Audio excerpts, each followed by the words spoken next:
Bueno, buenas noches o buenas tardes, buenos días.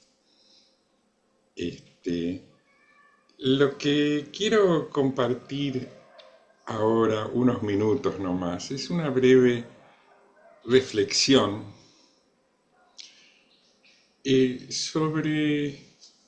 bueno, a ver, el título es La lógica universal detrás del mandamiento de que amemos a nuestros semejantes. Y tiene que ver con que lo que Jesús en su magisterio enseñó a sus discípulos, ama a tu prójimo como a ti mismo, lo que en la Torá está también en Levítico, creo que es 18, 19, no hice los deberes, me parece que ese es el número de versículo y de capítulo, Diecinueve que es dieciocho. 19, 18, ahí está, gracias. Ama a tu semejante como a ti mismo. Lo que el maestro fariseo explicó, este, conocen la anécdota, ¿no? De que una persona no judía se acercó al director había en esa época, esto más o menos unos 150 años antes de Jesús, dos academias, las dos más importantes en Jerusalén, de estudios judaicos, para pedirle, uno venido del paganismo, al director de una de las escuelas que le explique por favor rapidito qué es el judaísmo. Y ese director de la escuela Shammai lo echó directamente. Entonces fue a la otra escuela donde Hillel, que pasó a la historia en el pueblo judío como Hillel el sabio, aceptó. La condición era que le explique cuál es la esencia del judaísmo, mientras el otro, el pagano que estaba escuchando, pudiera aguantar sosteniendo su peso en una sola pierna, haciendo el 4. Y Hillel le dijo, bueno, no hagas a otro lo que no quieres que te hagan a ti. Ahora ve y estúdialo. Aclaro, la explicación de en qué consiste el judaísmo incluye la segunda parte, ahora ve y estúdialo. No es solamente no hacerle al otro lo que no querés que te hagan a vos. Bueno, pero esta frase entonces, que la tenemos en el magisterio de Jesús, que la tenemos en Levítico, que formulada de otra manera, por la negativa, las tenemos en las enseñanzas de Hillel el sabio, parece básicamente una enseñanza moral. Pero ¿existe algo así como una base objetiva de la moralidad? Esta es la pregunta sobre la que voy a reflexionar un poco con ustedes y que los invito a que después charlemos. Es decir, estas máximas, estas enseñanzas, no le hagas a otro lo que no querés que te haga a vos, trata al otro como querés que te trate a vos. ¿Son simplemente convenciones? ¿Son palabras que alguien o conductas que alguien pone en palabra y finalmente ese discurso sobrevive en el tiempo, prevalece, pero es algo que se le ocurrió a alguien y ya, o tiene un fundamento en una ley anterior a que lo formulemos los humanos? ¿O a que Hashem lo ponga en palabras humanas para nosotros? Esta es la pregunta. Bueno, después de los días de Hillel, después de los días en que fue escrito Levítico, después de los días de Hillel el sabio, después de los días de Jesús, más o menos alrededor del año 900, o sea, hace más de 1100 años, en una de las primeras grandes obras de la filosofía judía, El libro se llamaba Sefer Emunot Ve'Deot, el libro de las creencias y opiniones, del rabino Saadia Gaon, que vivió entre el 880 y algo y el 940 y algo. Él decía que las verdades de la Torá pueden establecerse mediante la razón. Y se preguntaba, ¿por qué entonces es necesaria la revelación? Una pregunta retórica, a la que él mismo se responde, porque a la humanidad le tomaría mucho tiempo llegar a la verdad. Y además hay muchos desvíos posibles y hay trampas en el camino. Bueno, resulta que más o menos recientemente, o sea, Levítico en su momento histórico, luego Hillel, luego Jesús, y entonces 1000 años más tarde o 900 años después de Jesús, Saadia Gaon se pregunta, pero un enunciado como este, ¿puede explicarse como una ley matemática, como quien enseña a multiplicar, como algo que tiene su razón propia, o es una invención de alguien? Saadia Gaon dice que sí, que se puede demostrar matemáticamente, pero que sería muy largo, llevaría mucho tiempo, muy complicado. Bueno, seguimos. Y recientemente, en la década de 1940, se desarrolló una rama de la matemática denominada la teoría de los juegos. 1940, o sea, 1000 y pico años después de Saadia Gaon, alguien retoma la pregunta de Saadia Gaon. Les explico primero qué es la teoría de los juegos. Es una rama de la matemática. Ustedes conocerán la geometría, dentro de la geometría la trigonometría, o el álgebra, o el cálculo diferencial, infinitesimal. Bueno, la teoría de conjuntos, la teoría de los juegos, cobró mucha importancia a medida que fueron desarrollándose los dispositivos automáticos de cálculo, porque la teoría de juegos lo que estudia es cómo optimizar una respuesta en una situación en la que uno no sabe cómo va a reaccionar el oponente en un juego a la jugada de uno. En un juego hay reglas que uno debe seguir, pero uno en realidad no sabe, dentro de todas las posibilidades que dan las reglas del juego, cuál va a ser la respuesta de la otra persona a la jugada que uno haga. Y por ese motivo, no es hay que incluir esa incertidumbre en la decisión que uno tome respecto a qué jugada hacer. La teoría de los juegos la inventó von Neumann, se llamaba el genio que la desarrolló, el que abrió este campo de las matemáticas, porque el comportamiento económico, el comportamiento en economía de las personas no se regía estrictamente por la lógica de precio-valor. De golpe hay cosas que se ponen de moda y la gente gasta en ellas.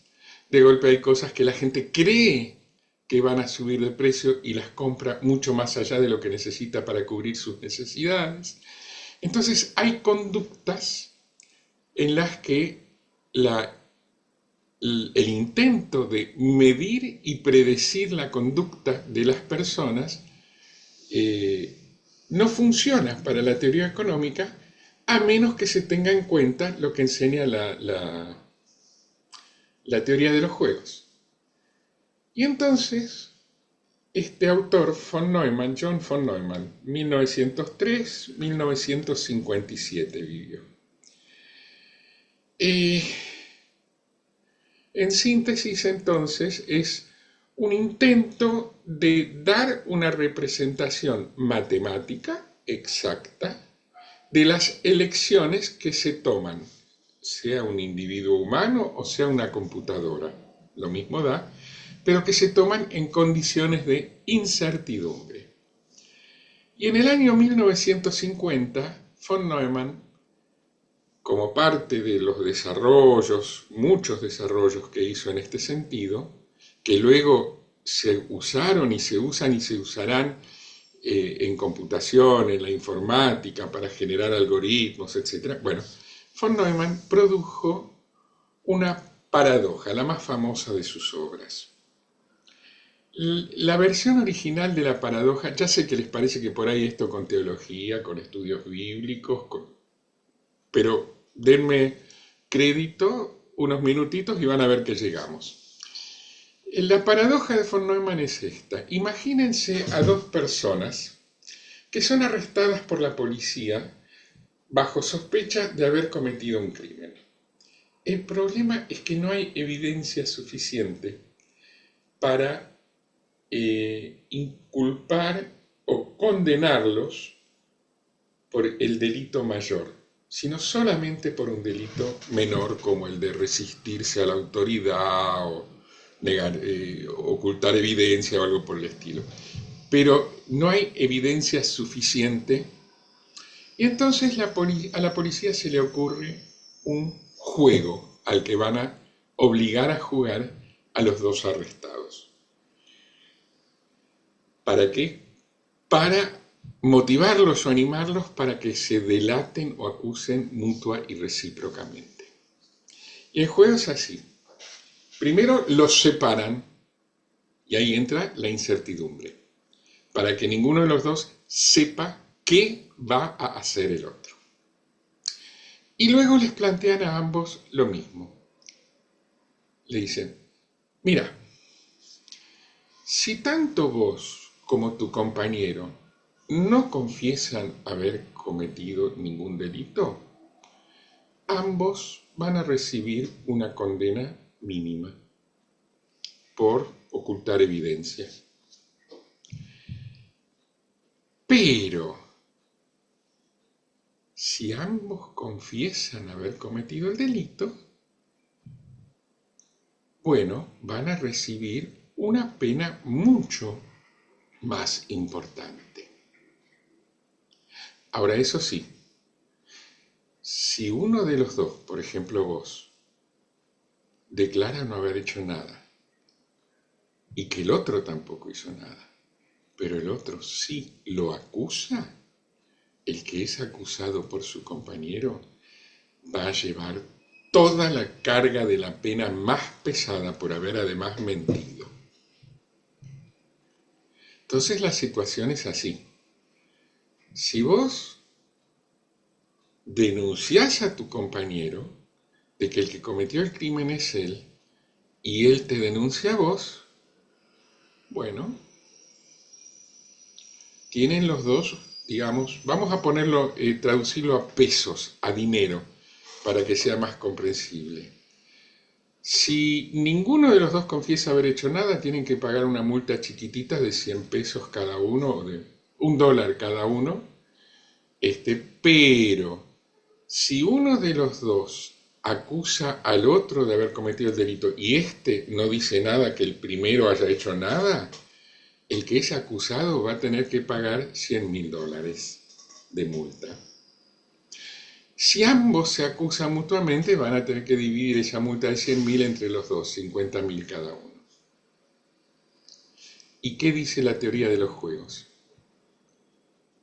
Que ante la incertidumbre, es decir, ninguno de los dos sabe qué va a declarar el otro, lo que le conviene es denunciar al otro. Porque si no lo denuncia, corre un serio riesgo de que el otro lo denuncie, lo acuse, y como él no acusó al otro, la totalidad de la carga de la pena va a caer sobre el que no denunció al otro y es denunciado. Entonces, en cambio, si acusa al otro, si el otro lo acusó, bueno, va a tener la mitad de esa pena. Y si acusa al otro y el otro no lo acusó, buenísimo, zafó, carga con toda la pena el otro. O sea que le conviene a ambos acusarse mutuamente. Porque no saben a ciencia cierta si el otro los va a acusar o no. Si lo supiesen, si no hubiese esa incertidumbre, sería otro el planteo lógico no propio de la teoría de los juegos. Bien, entiendo que esto puede resultar un poco engorroso, complicado, pero el detalle es que lo que logró von Neumann es demostrar matemáticamente que si todo el mundo cuida sus propios intereses sin tener en cuenta lo que le pase al otro, el resultado neto es peor para todos. Tal vez no el peor de todos los resultados para uno, pero el resultado neto es mucho peor que si cada uno tiene en cuenta el bienestar del otro. Ahora, si uno... Hasta acá el planteo en la teoría de los juegos de von Neumann, que es una demostración matemática, lógico-matemática, no es con números, es razonando, pero es un experimento mental válido como los que usaba Einstein para desarrollar la teoría de la relatividad. Son modelos matemáticos mentales que sirven para entender una situación. Bien, entonces la teoría matemática de los juegos dice que en un grupo humano, si cada uno va a buscar primera y principalmente su propio beneficio, sin importarle si le causa un daño a otro, el resultado neto para el conjunto no va a ser el óptimo, va a ser bastante malo, porque cada uno va a ser, digámoslo en pocas palabras, maltratado por las elecciones de los demás. ¿Cómo se salva esta situación? Bueno, si uno sabe cómo va a reaccionar el otro, confía en que el otro no lo va a denunciar a uno en el experimento mental de von Neumann, entonces uno puede arriesgarse a tampoco acusarlo al otro, porque uno no va a recibir la pena máxima, no hay problema. Entonces, el problema está en que hay que conocerlo al otro y confiar en que se va a regir por la misma regla de no querer hacerle daño al prójimo. El prójimo, el semejante, es alguien a quien conozco, que sé cómo muy probablemente va a reaccionar y que sé que muy probablemente va a seguir la misma norma de tratar de no dañarme a mí. Y en base a ese conocimiento mutuo y recíproco, se construye la confianza mutua y recíproca que sí optimiza la reacción de ambos y hace que ambos hagan lo necesario para pasarla bien, lo mejor posible, uno y el otro. Yo creo que esta demostración de la teoría de los juegos de von Neumann es una demostración lógica de alcance universal. Pero no tiene que ver con la cultura, no tiene que ver con el idioma, no tiene que ver con los valores morales. Fue desarrollada como una herramienta matemática para predecir la conducta de las personas que operan en un mercado, suponiendo que esas personas no sabe cada uno cómo van a reaccionar los otros y va a buscar cada uno su propio beneficio maximizado. Entonces resulta que no hagas a otro lo que no quieres que te hagan a ti, de golpe cobra un nuevo significado. No es una máxima moral que a alguien se le ocurrió y que nos es propuesta como una norma de conducta, sino que es algo que explica con claridad cómo debe proceder alguien en un universo en el que rige la lógica y hay un otro al que se conoce porque es semejante a uno, comparte la misma cultura, los mismos conocimientos, los mismos valores, es un par, y entonces amar a ese semejante es cuidarlo para que no sufra daños. Y la lógica de ama a tu prójimo como a ti mismo, la expresión ama a tu prójimo como a ti mismo, es expresión de una lógica subyacente de valor universal. Hasta acá, en realidad, lo poquito que tengo para compartir con ustedes de esta reflexión, pero me parece interesante pensar en los mandamientos, no digo que todos, porque en la tradición judía se entiende que hay ciertos mandamientos de los cuales nunca vamos a entender la lógica de por qué se nos dice que hagamos eso o dejemos de hacer aquello. Así que yo no sé si todos los mandamientos tienen su fundamento en una lógica universal demostrable por el puro razonamiento.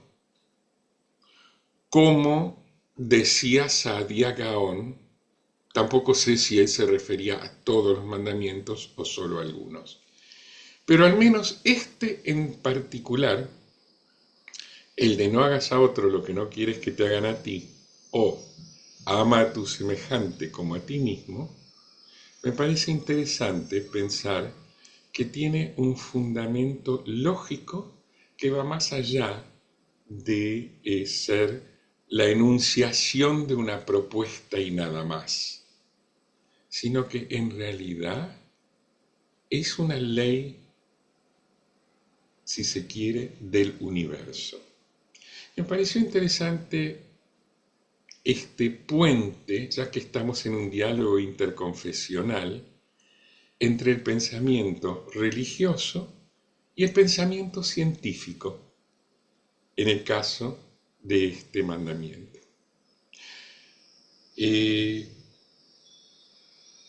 Hasta acá lo que tengo para exponer, nada más. Les agradezco su paciencia por escucharme. Si no quedó claro algo, con gusto lo explico de vuelta, pero me gustaría en realidad silenciarme y que para poder dar lugar a que comience una conversación sobre el tema del título, ¿no?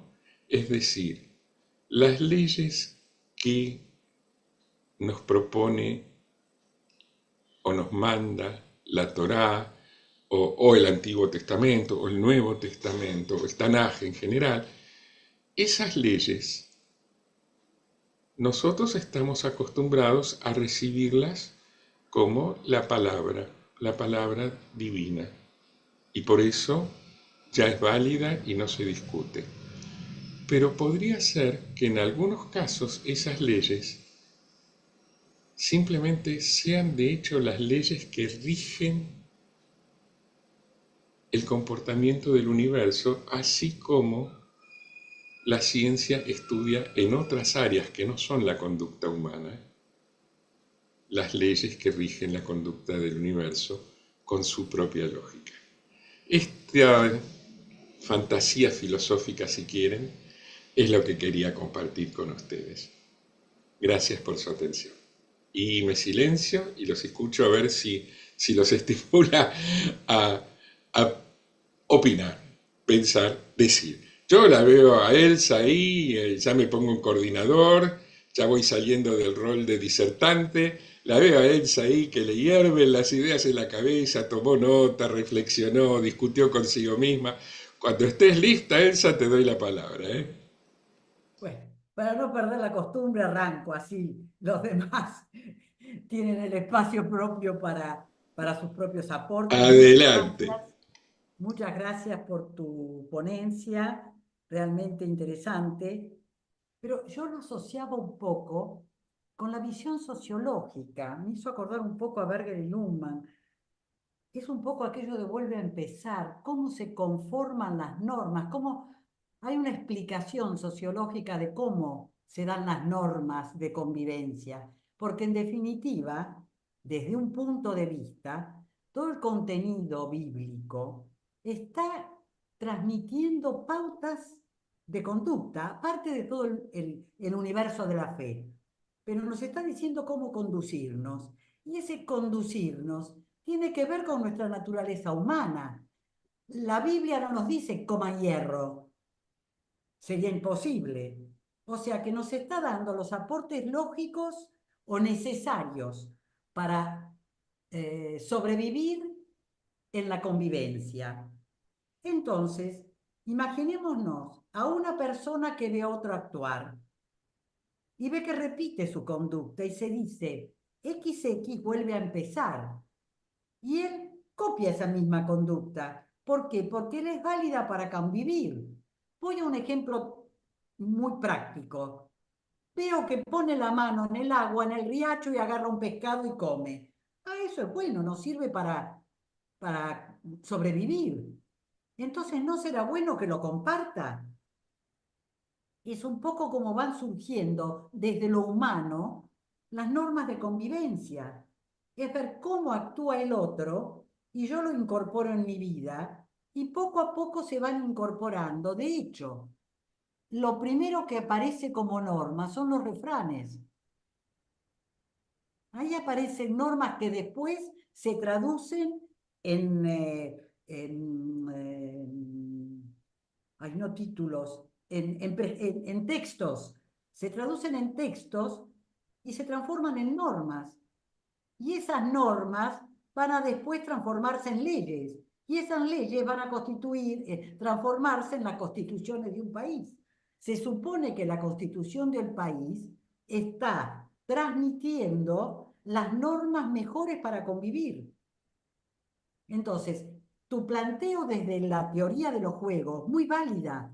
Creo que es un aporte más para reflexionar y encontrarle la lógica de donde aparecen. Pero al mismo tiempo, si usamos la lógica básica necesaria para convivir y salir de un arma para robarle al otro algo que yo quiero, es ponernos de acuerdo en un estatuto básico que nos permite hacer posible la vida. Primero entre dos, después será entre 10, después será entre 100, después está entre muchos y por eso no alcanza el refrán. Después tengo la norma hablada y después tengo la norma escrita y como dije antes, la termino transformando en la constitución de un país.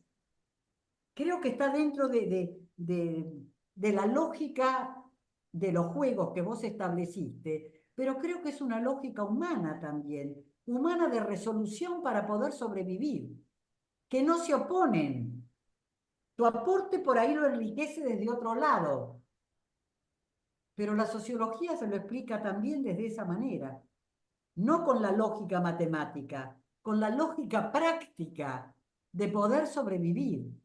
Y de hecho, vemos que cuando, incluso en la actualidad, cuando los seres humanos transgreden, olvidan, pisotean la norma de no hagas a tu prójimo lo que no quiere que te haga a ti, se transforma en ¿qué? En la guerra, en la violencia, en las masacres. ¿Por qué? Porque olvidamos las normas de convivencia desde lo humano, que intersectan, se unen con la norma divina. porque la norma divina, como dije antes, no me hace comer hierro,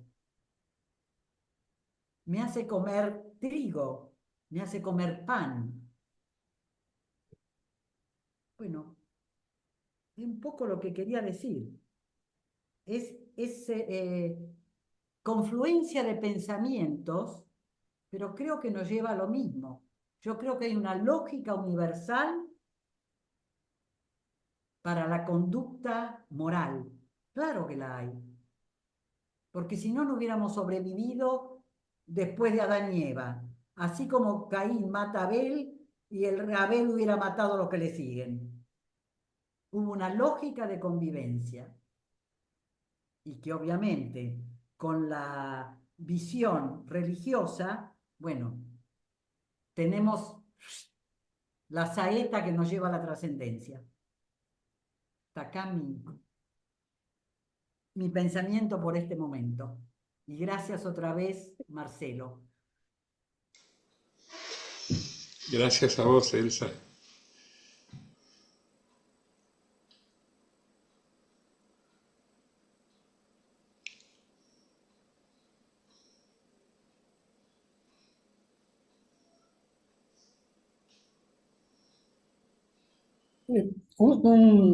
Algo breve. Sí, Creo que vos lo dijiste. El único que la dijo al revés la frase es Jesús. No dice no hagáis, lo dice en positivo. Haced a los demás lo que quisieras que hagas con vos. Eso cambia lo que sería la teoría del juego. Porque también la teoría de Nash dice en un momento que lo mejor sería que ambos guarden silencio. Porque primero es en qué situación. Si hablamos de que hay un acto, los dos van a ser acusados, o ninguno de los dos hizo nada, o uno de los dos hizo algo. Ahora, O los dos hicieron algo. o los dos, bueno, no, espera, está bien, no sabemos, no sabemos qué acto, estamos simulando un acto, es decir, o los dos son acusados porque hicieron algo y se tiran la culpa entre ellos, pero somos personas. Yo simplemente creo que los mandamientos también son positivos, no negativos. Las 10 palabras comienzan con lo positivo y no lo negativo. En las creaciones que hay, incluida lo que tenemos en la palabra de Dios, es donde queda el concepto de verdad. Porque la palabra en aquel lugar, cuando los maestros de la ley estaban reunidos en una oportunidad en alguna sinagoga y les cayó un rollito del cielo y cuando la abrieron, ese rollito decía Emet. Y uno de los rabinos dijo, esa es la clave, verdad. La palabra de Dios es verdad. Porque en este juego, por eso Nash dice, depende como vos explicaste muy bien en qué situación estamos, a veces lo que conviene es que los dos guarden silencio. No decimos nada. Que otro tome la decisión, no hay evidencia. Pero frente a una situación, ¿cómo se decide? Entonces, lo que yo creo que son conductas, la palabra de Dios es verdad. Y lo paradojal es cuando hay como aparentemente una contradicción. Y yo me estaba acordando que en Juan, simplemente para ver el tema de paradoja, ¿no? Dice en un momento, todavía un poco y el mundo no me verá, pero vosotros me veréis. Parece una contradicción en sí mismo. ¿Cómo? No me van a ver ellos, pero ustedes me verán. ¿Eh? Porque yo vivo, vosotros también viviréis. Es decir, va a estar ausente y siempre presente. Va a estar oculto pero siempre visible. Va a morir, pero vive. Esas serían las cuestiones paradojales. A mí me parece que la acción es de lo que la palabra de Dios dice, es verdad. Y frente a situaciones, uno tiene que tomar esa decisión. Es interesante que en el hebreo, la palabra emet, las tres vocales, esto ya lo saben ustedes porque saben mucho hebreo, están en el alefato, en la primera, a la mitad y en la última. Es decir, que la consistencia es de todo el armado del alefato que forman las palabras. Dabar o logos en griego con el otro. Pero la palabra mentira, las tres consonantes están juntitas. De ahí el dicho que dice que la mentira tiene patas cortas. Esto es lo que había pensado para el martes que viene, por lo tanto no lo voy a dar. Es decir, esta es la realidad, ¿no es cierto? Es decir, la claridad es que a mí lo que me parece es aquel famoso dicho que dice, yo soy esclavo de mi palabra, pero dueño de mis silencios. Entonces, el tema es, ¿qué, qué me gustaría que me hagan? Que también es un arma de doble filo. Porque cuando Jesús dijo, o cuando dijeron digamos, los profetas, ¿no? O cuando se dice en el mandamiento, ama a tu prójimo como a ti mismo, ¿cuál es la condición de que me amo? Porque a veces, si no existe o no hay una convicción y una creencia en que Hashem, Yahvé, Elohim, que Dios transforme mi vida en el plano espiritual, corporal y mental, de equilibrio, generalmente voy a estar desequilibrado en algún campo y voy a estar más pensando en mis intereses y a veces, tal como Marcelo debe saber muy bien, en el plano psicológico, a veces desconforme con algunas cosas de uno mismo. Y de esa manera amo al otro, el otro me va a decir, no me ames más, déjame así. Porque si vos me vas a amar como te amaba, mejor déjame así. ¿Ves? Cuando decimos, me pongo en tus zapatos, tiene tanto problema el tipo para meterse los zapatos, que encima voy yo y me voy a meter los zapatos de él. Por eso creo que lo interesante es buscar en la palabra de Dios, en todo el alcance, lo que Dios pretende en nuestra vida. Porque de alguna manera estoy negociando. Y ese negocio a veces no es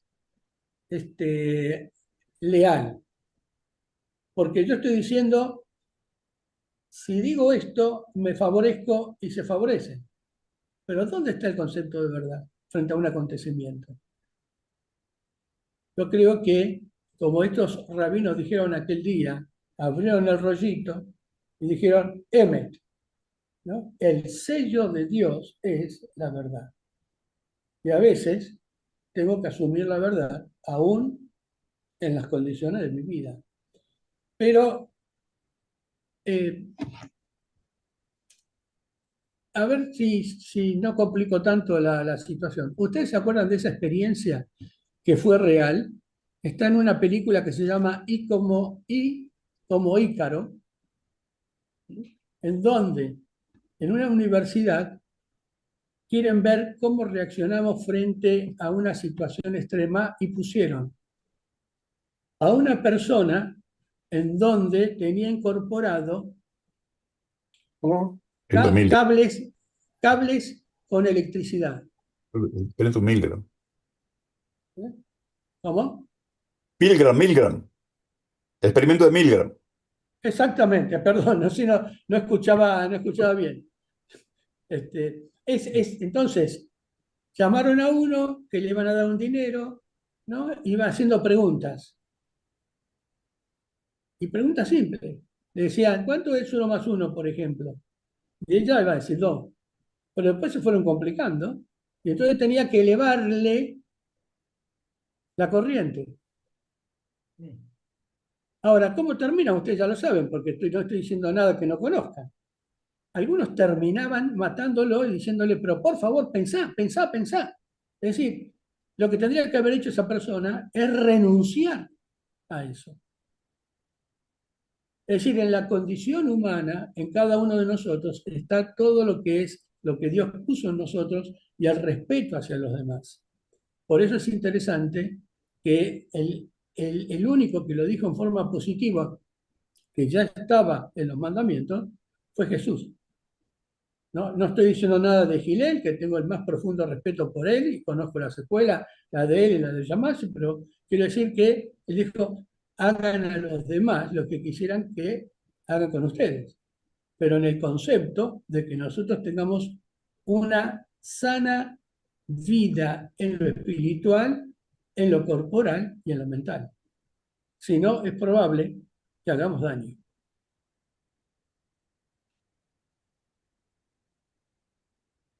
Y cada uno tendrá que jugar con sus decisiones. No sé si la compliqué más, perdónenme, pero ese es el tema. Muchas gracias, Pedro.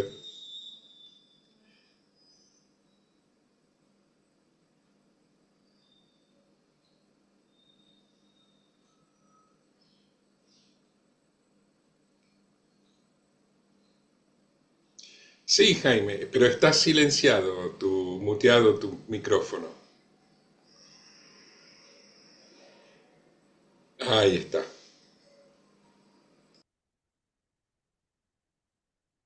Y cuando yo era muy pequeño, me encontré en una situación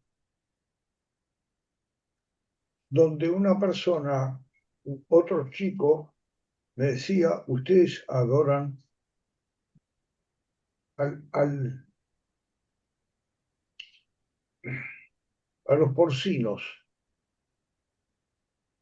Él había aprendido en su casa que nuestro Dios era, en lugar de, como el judaísmo prohíbe comer carne de cerdo, la conclusión que esa familia había sacado era que no comíamos cerdo porque era nuestro Dios.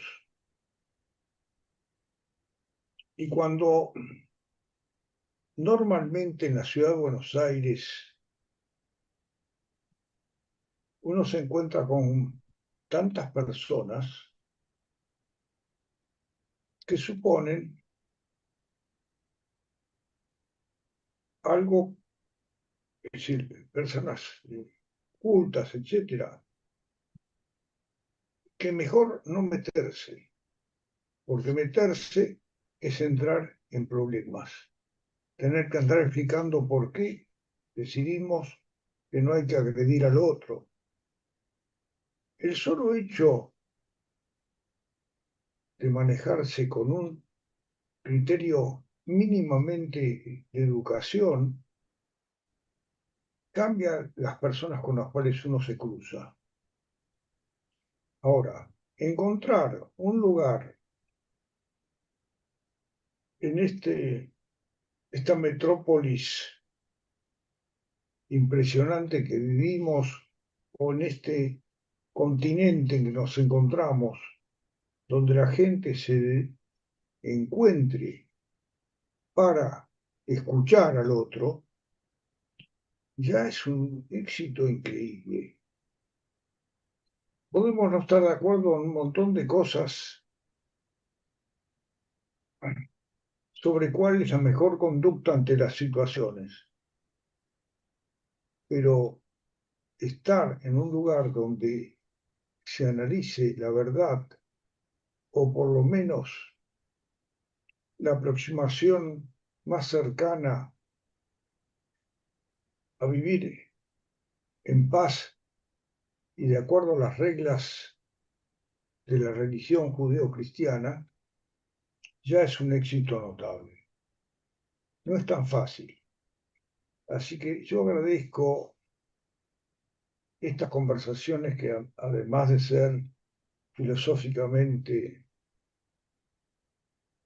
válidas o muy interesantes, y siento que lo máximo, además de ser la verdad, tiene que ser escucharse, escuchar al otro, y al escucharlo, entender cuál es su problema.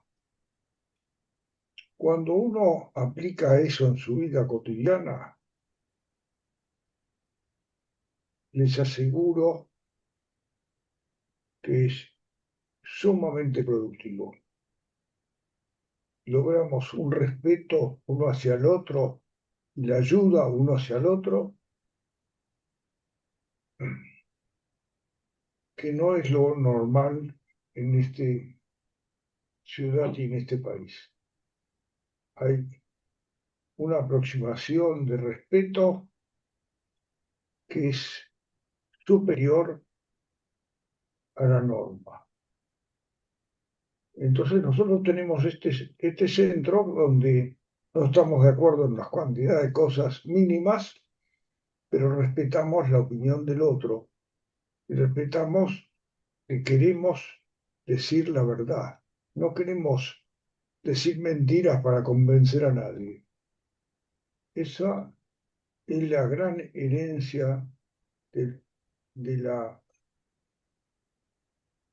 la Biblia y de los antiguos testamentos o las antiguas escrituras, cuando otra civilización mucho más práctica como la griega inventó la filosofía y la constatación de la verdad en los acontecimientos.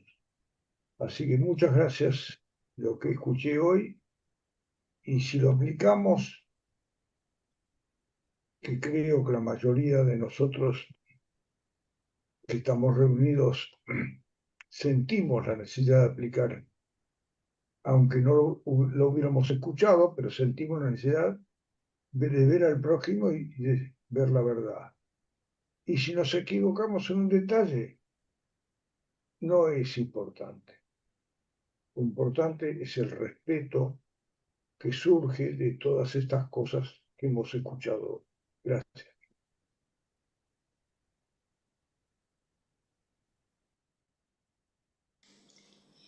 Gracias, Jaime.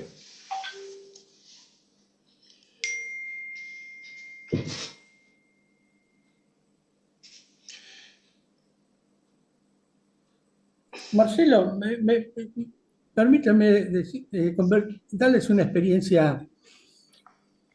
Me gusta el fútbol y lo jugué. Y tenía un grupo de jóvenes en la iglesia a la cual asistíamos. Éramos buenos jugadores y sabíamos todas las trampas. El acontecimiento era que muchas veces me encontré jugando partidos con equipos de otras iglesias a las cuales le ganábamos y también le pegamos.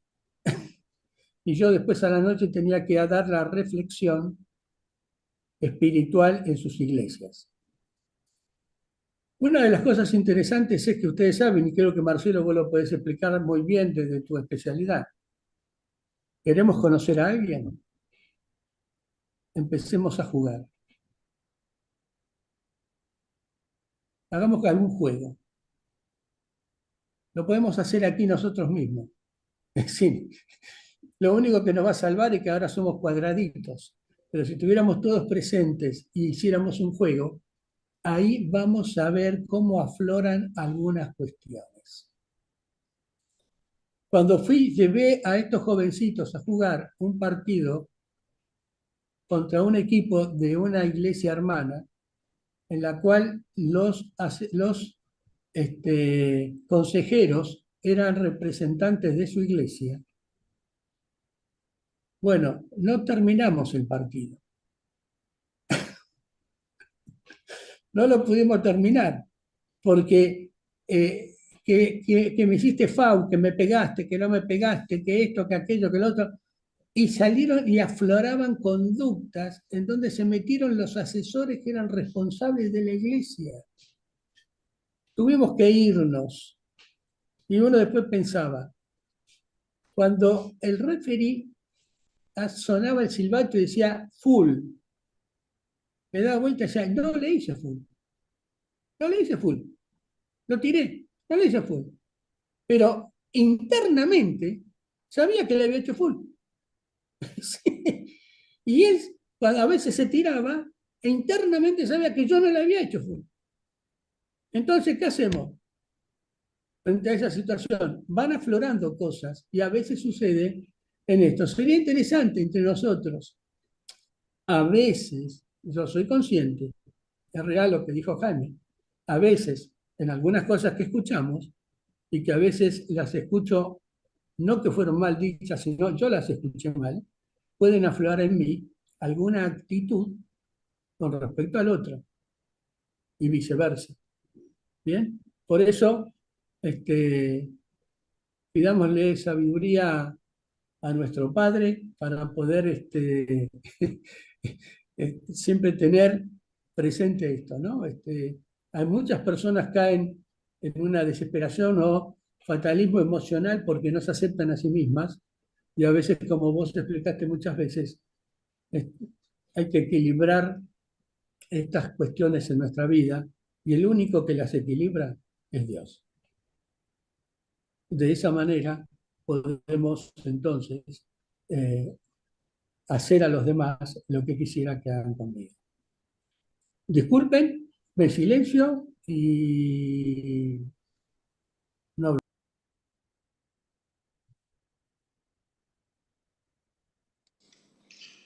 Muy bien, gracias Pedro.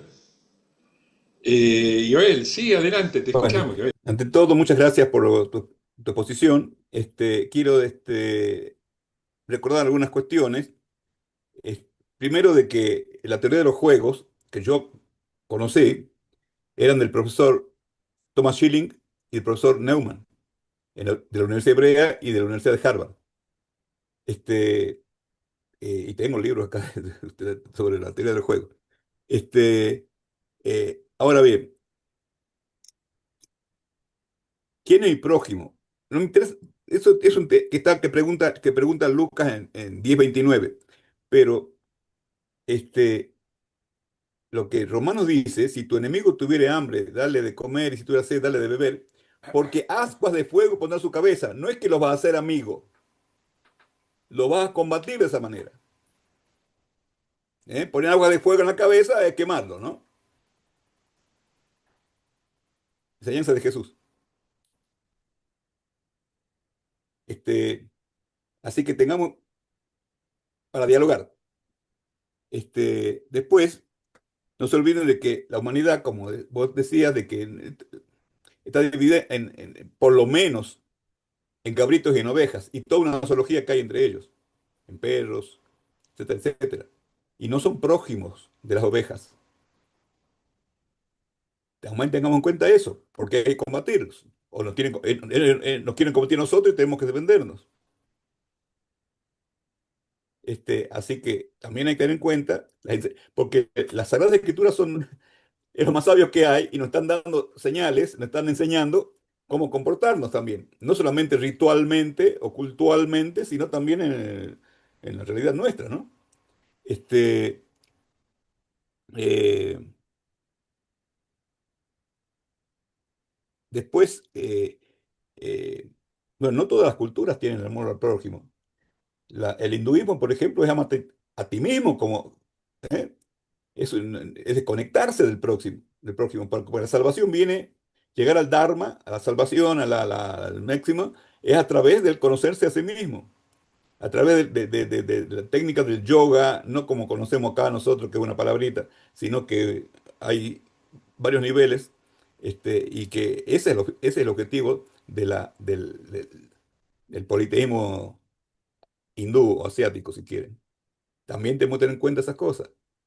No todo es romántico. Este, eh,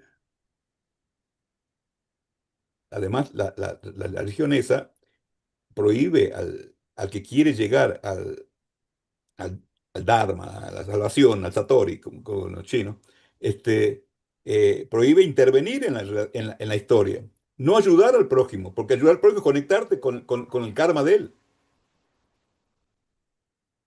Es decir, que estamos frente en este mundo eh, con civilizaciones que no son compatibles una con la otra, desde el punto de vista filosófico. No quiere decir que uno no puede ser amigo de un hindú o de un chino y colaborar y todo lo demás, porque en la realidad eso existe. Pero a nivel de concepción tenemos estas diferencias que hay que tenerlas en cuenta. Este, eh, eh, bueno, hasta acá no quiero meterme más, acá he notado varias cuestiones, pero quería recordar que a través de los juegos, el profesor Neumann y el profesor Schilling recibieron premio Nobel por eso, por el desarrollo de la teoría de los juegos, que es muy... Joel, Joel, afirmando lo que decías, ¿se acuerdan cuando eh, uno tiene que poner la otra mejilla? ¿Sí? ¿Y qué es lo que quiere decir? Porque todos decíamos, me pegó de este lado y pongo la mejilla. En realidad, lo que está diciendo Jesús es que el que te va a pegar va a ser claramente denunciado porque te está pegando mal. Poner la otra mejilla es que te tiene que pegar del otro lado. No es que nosotros pongamos la cara para que nos pegue, sino que la actitud del otro ya de hecho, era denunciado por todos los que lo veían. Es lo que estaba diciendo, es decir, de pronto, dice, bueno, si te pegan de un lado, poné la mejilla. ¿Eh? Yo conocí un pastor que decía, bueno, poné una, después poné la otra y después lo fajá. Después, después, Y después lo después lo fajar. cargá, claro, después lo fajá, listo. Pero no, es que, fíjense, yo pego así. Para pegarle en la otra mejilla, cuando me pone, tengo que pegarle al revés. Ese, en la época, estaba mal visto, como el hecho de llevar una milla, que eran quienes los llevaban, y generalmente los romanos lo hacían con los judíos, ¿no? Pero era aceptable un tramo. Y él decía, llévale dos, porque de hecho si lo acepta, él está denunciado. Es decir, esto que es práctico y de alguna manera queda en evidencia que el tipo que está haciendo eso no es el que realmente está haciendo bien las cosas. Y uno, como vos dijiste, amontona ascuas sobre su cabeza porque es amontonar aquello que está mal hecho. Que además, por su acción, se denuncia a sí mismo ante todos. Interesante, bien. Cuando yo dije de la teoría del juego es esta teoría que vos mencionás, pero insisto, si alguna vez nos podemos encontrar, hay varios juegos que podemos hacer entre nosotros, pero después nos vamos a tener que dar un abrazo y acariciar, y acariciar. ¿Se acuerdan eso que decían, che, están en un satélite y de pronto va a explotar y hay que tirar a 10? ¿A quién tirás de los 20? ¿Se acuerdan de ese juego psicológico? ¿Se acuerdan que yo les puedo recortar una figura? Háganlo en su casa o háganlo entre los amigos. Recorto una figura y pongo 4 o 5 y uno que observe, para que la armen. Presten atención a lo que va a pasar. Todos van a saber armarlo. Y algunos se van a quedar con pedacitos. El juego de los roles. Y no lo van a poder armar hasta que se den cuenta, porque lo arman entre todos. Estos son los juegos. Estos son los juegos. Esta es la teoría del juego. Yo acepto eso. ¿Eh? Perdón. Bueno.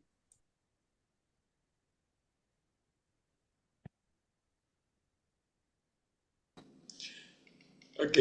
Joel, ¿vos habías concluido ya?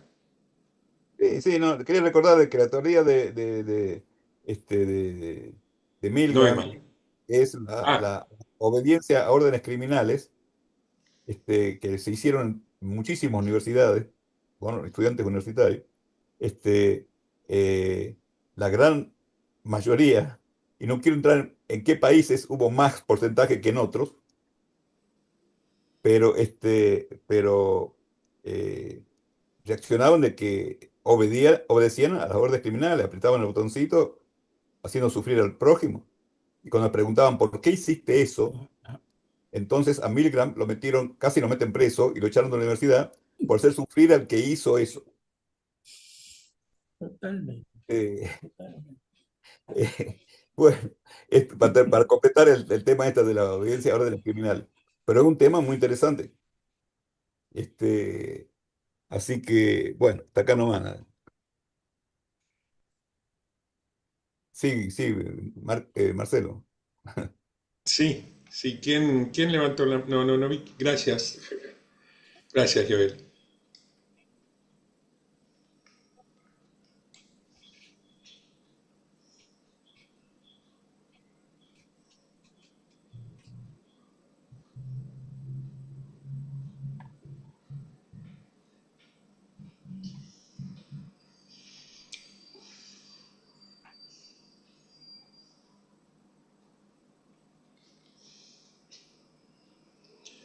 Ah, bueno, sí, adelante, Claudia.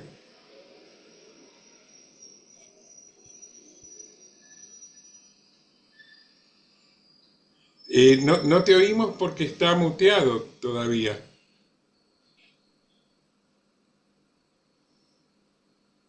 Ya, gracias. Ahora Gra- sí. Gracias, Marcelo. Y buenas tardes a todos. Pues miren, a mí me parece esto muy complicado, la verdad, porque es tan complejo la mente, el comportamiento humano es muy complejo. Entonces no se puede predecir cómo es que otro vaya a reaccionar. Hay todo un, una situación, unas circunstancias en la que de pronto lo menos que esperamos que el otro reaccione es muy, muy diferente. Entonces, no es predecible. Entonces, yo como cristiana es mucho más sencillo. em, Digo, y entonces como no es predecible, no puedo estar pensando qué conviene hacer, calculando, ¿verdad? ¿Cómo convendría hacer para que me resultara a mí conveniente? Entonces la respuesta del otro. Esto me parece muy calculador, muy frío, muy poco para las mujeres. Creo que somos menos calculadoras. Creo en algún momento somos más intuitivas, ¿no? Y aún así, la intuición a veces nos falla. Les digo que somos muy complejos los seres humanos. Para mí, como cristiana, lo más sencillo es recibir la gracia del Espíritu, porque eso nos permite amar sin tantos cálculos, simplemente porque eres mi hermano y simplemente sin esperar que de ti o cómo vayas o tú a reaccionar, amar. Amar, porque comprendemos que nuestro amor humano es tan limitado, tan condicional, ¿verdad? Que solamente podemos cumplir este mandamiento del amor, que ya es todavía para los cristianos un, un nivel todavía más exigente, porque ya no es como tú te amas, sino es como yo los he amado. Entonces, ese nivel de amor es incomprensible, no se puede llevar a la práctica por nosotros con nuestro amor tan pequeño y la única forma es recibiendo al Espíritu de Dios.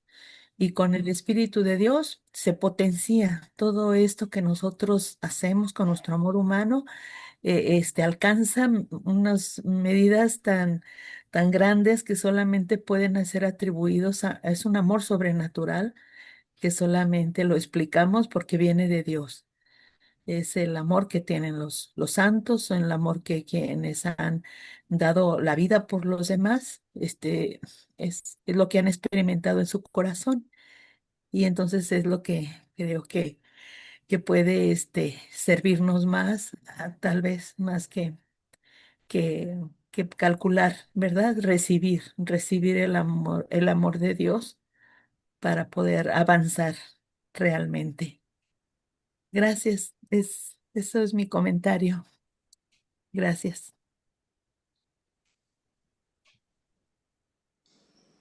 Gracias, Claudia.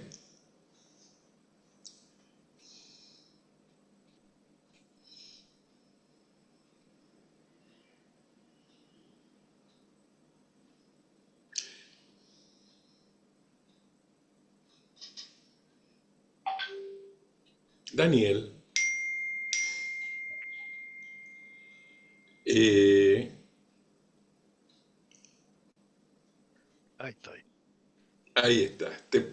Me permito, soy atrevido y pido disculpas por el atrevimiento, pero me permito invitarte porque cuando llegaste dijiste perdón por la demora, fue por una causa noble. Bien, bienvenido. Sí.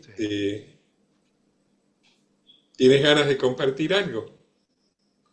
Sí, claro. Como buen argentino, yo soy experto en hablar sin saber.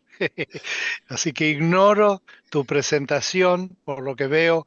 eh, Estuviste tocando el tema del juego y las dinámicas profundas que hay en juego, en cualquier juego, y que tiene su utilidad el juego para muchas cosas, y también eh, el propio Cristo lo hacía con los discípulos. ¿Recuerdan ustedes? Le decía, ¿qué dice la gente que soy yo?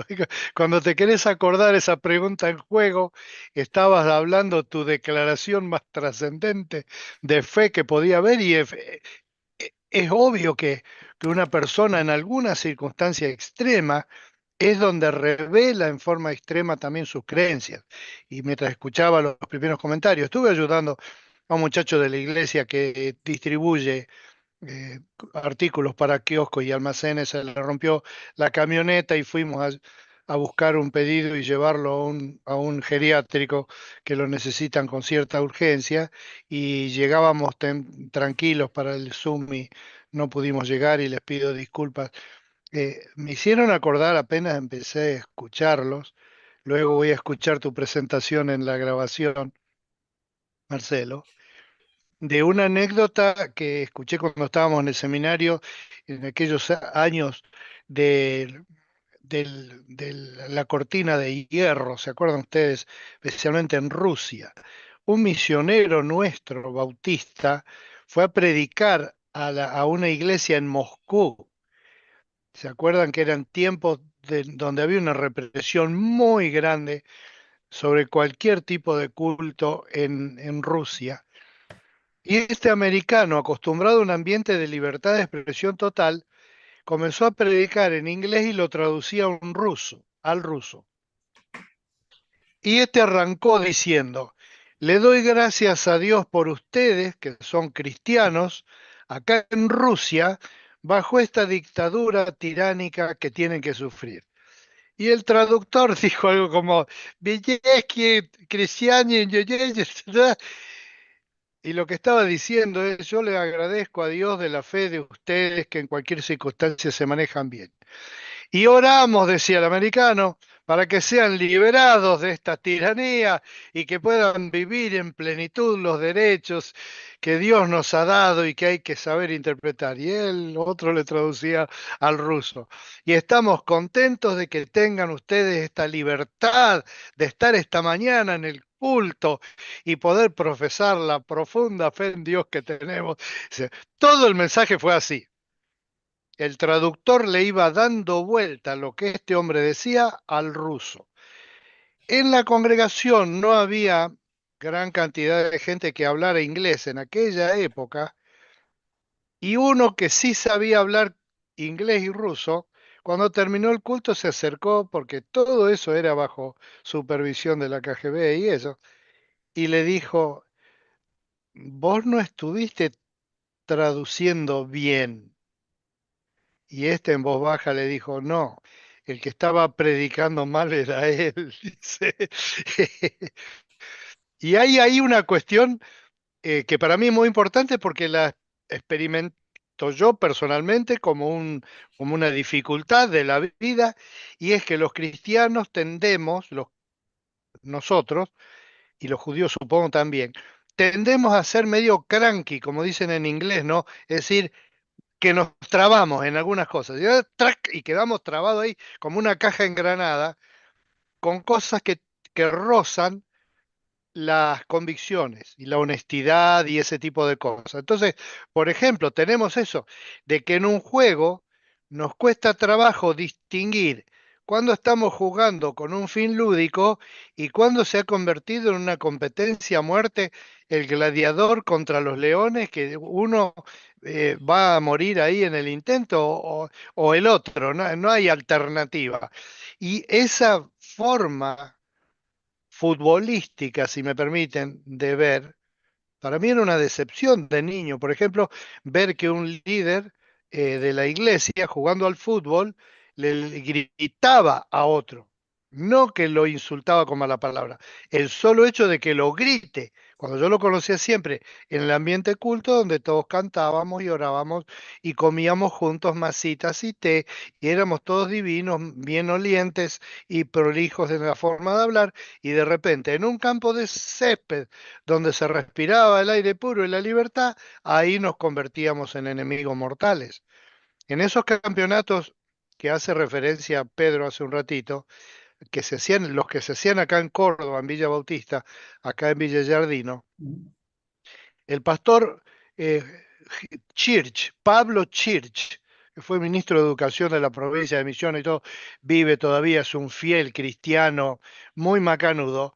En uno de esos de campeonatos de fútbol juvenil que había, jugaban contra una iglesia y había un vaguito ahí que se acercó a él y le dijo, yo no le voy a decir todo lo que le dijo, pero dijo, vos sos pastor, le decía, y sos un reverendo hijo de la no sé qué, así que si yo te pateo, bancátela, porque vos como cristiano que predicás de poner la otra mejilla, tenés que mostrar con el ejemplo, así que yo no te voy a dejar pasar una, así que no te quejes y no seas maricón, así lo tenía. Entonces el otro, el pastor este, Church, en vez de hacer alguna otra cosa como desoírlo o avisarle al referee, se paró en un ropero como de 2 metros de alto, alemán, colorado, como un cartel, y se puso a gritarle al otro, le decía, hermano, vos no me podés decir esto, somos hijos de Dios, somos hermanos en Cristo, no me podés decir esto, ¿cómo me decís esto? Se acercó el referee y lo expulsó porque estaba peleándolo al otro. Así que el otro lo sacó de juego justamente porque en su interpretación de cómo era la ética cristiana para el fútbol, para hermanar iglesias, terminó siendo expulsado por gritarle al otro y el referee lo expulsó.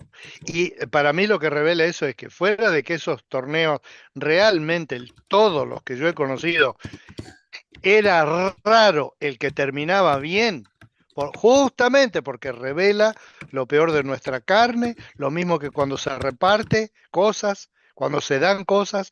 El primer conflicto de la iglesia cristiana, ¿se acuerdan en el libro de los Hechos? A poco de empezar, a poco de empezar, el primer conflicto serio que hubo fue por las murmuraciones en el reparto de la comida de las viudas que atendían con la iglesia. Y la queja era, justamente tocando al lado judío, de que había quejas de que donde el criterio, no quiero decir que unas tenían razón y otras no, por favor, no me quiero meter en un lío tan antiguo, pero es cierto que el criterio de discusión era que había murmuración, cierta o no, de que a las mujeres que tenían ascendencia judía las atendían mejor que a las que tenían ascendencia gentil y viceversa. Y después vemos los conflictos que están manifestados, especialmente en los escritos de Pablo, son todos de este tipo. Nosotros tenemos una fe, nuestros conceptos, los textos bíblicos que lo apoyan, pero hay una dicotomía a veces entre lo que nosotros declaramos y lo de lo que nosotros somos. Y eso se revela cuando nos martillamos un dedo. Gracias por dejarme compartir.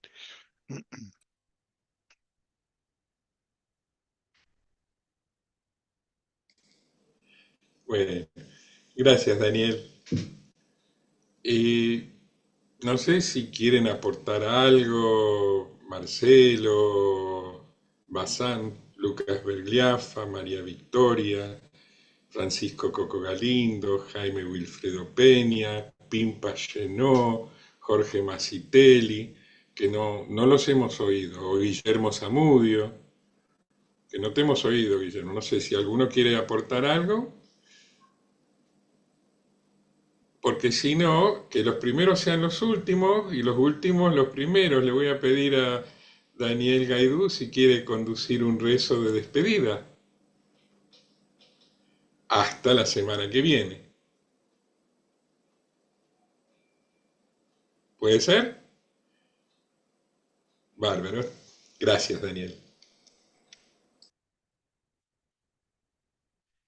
Padre, te confieso que me obliga a pensar lo que voy a decir en esta oración para no ofender en ninguna manera a las otras personas que la están compartiendo,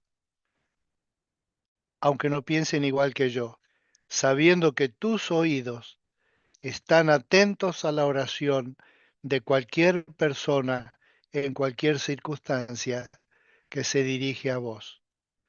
Te amamos, Padre, y sentimos un profundo respeto por tu persona, por tu carácter, por tu nombre. Queremos bendecir tu nombre aún en las acciones más pequeñas, aún en los pensamientos más íntimos del corazón. Y en eso estamos en un pie de igualdad delante tuyo, cosa que por otro lado agradecemos, porque podemos aprender mutuamente y podemos transitar estos pocos años de vida de la tierra en una relación fraternal, humana, mucho más trascendente que hemos conocido antes de conocer tu gran amor. Por eso te damos gracias y respetamos profundamente tus mandamientos. Enséñanos a practicarlos. Amén. Amén.